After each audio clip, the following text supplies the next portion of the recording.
this short presentation, we're going to be looking at why and how to make effective notes. There is another presentation available which goes through some of the techniques that you might want to try out to make your notes more effective.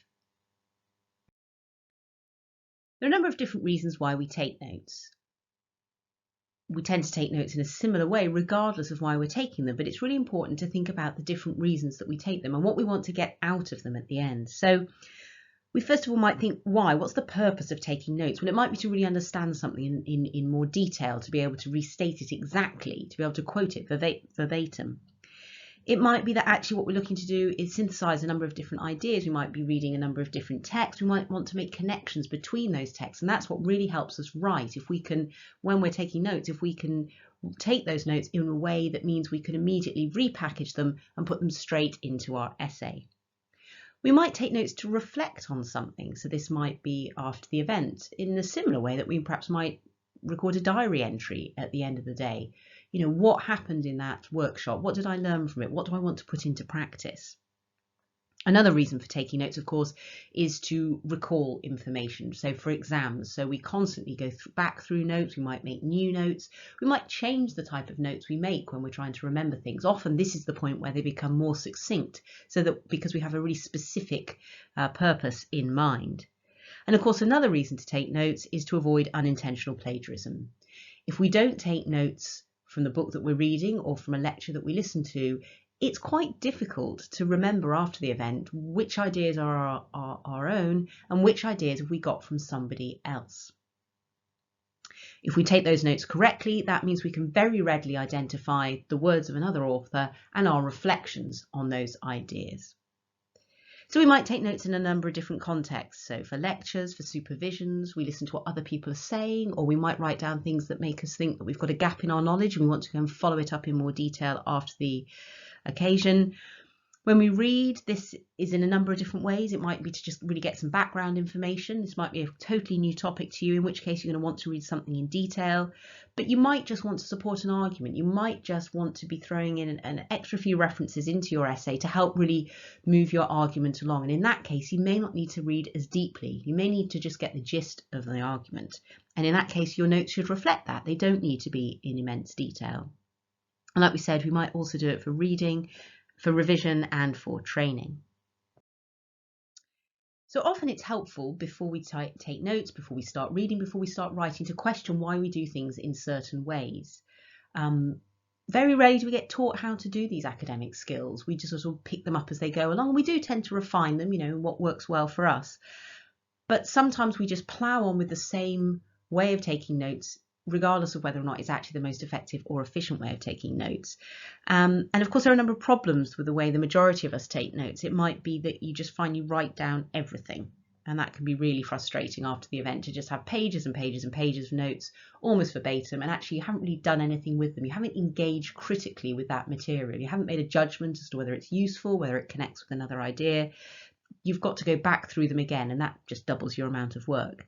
And this is another issue as well. They can become time consuming, keeping them in order, going back through them, even taking the notes in the first place. If you were reading, you might double your reading time if you're always pausing to take notes.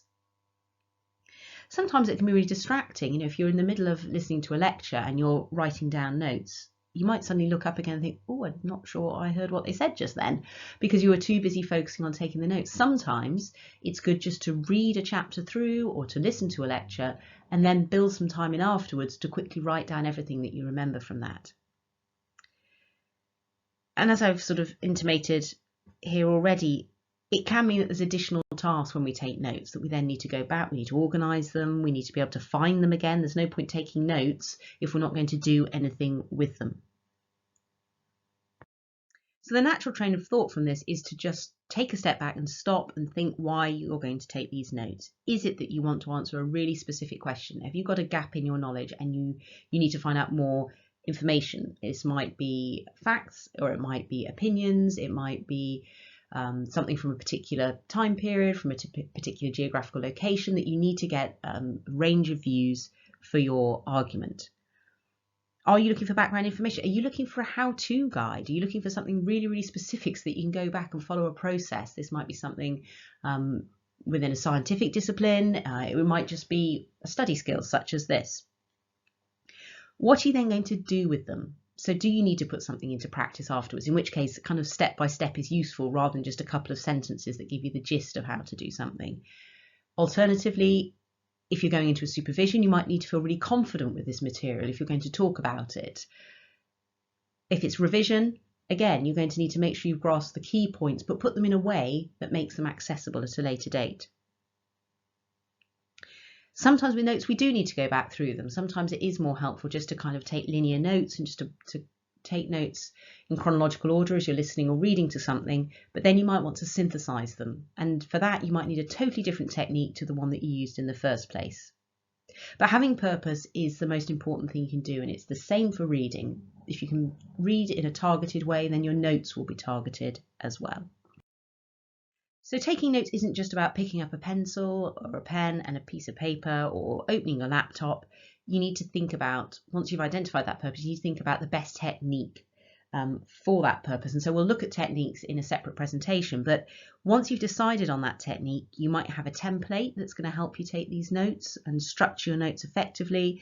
You might want to scribble down a few questions, and once you've taken notes and answered that question, you know that you can move on. You don't need to do any more reading or any more listening. When you're taking notes, this links in very closely, let's say, to reading. Make sure you're scanning through a document first. You're identifying the areas that you do want to read in detail. And when you start writing or typing, do it in the most active way you can. And this works differently for different people. There's no sort of one size fits all with note making, but the more active they are, the more that you will have engaged with the material. So like we said, don't just write down what you hear or what you read, question it, put it into your own words, change it around, make your notes look interesting, use colour. Just do something that means that you're actually engaging with that material, because if we're just blindly copying it, then it's not going to go into our head. It's not going to help us when we actually come to revise or to write an essay or to deliver a presentation. And then at the end, always build in a little bit of time. Organise them, annotate them, make sure that they're usable in the long run. So successful notes aren't just a block of text. We make sure we've got the source clearly identified, and this is going to help us avoid plagiarism in the long run if we know exactly where these have come from. And it saves us time as well. It means we don't have to go back and look for the page numbers in our bibliographic reference. You might just scribble down the author and the title, but actually take as many details as you can at the time. Make sure you've got clear headings. Now, these might be the headings identified by the text or by the lecture, or they might be headings that you put in, and that would be most useful. Headings that you've identified you need to collect information from. Try and identify keywords, so when you glance through these notes at a later date, you don't have to read every single word. Things will jump out at you. Try and develop a shorthand.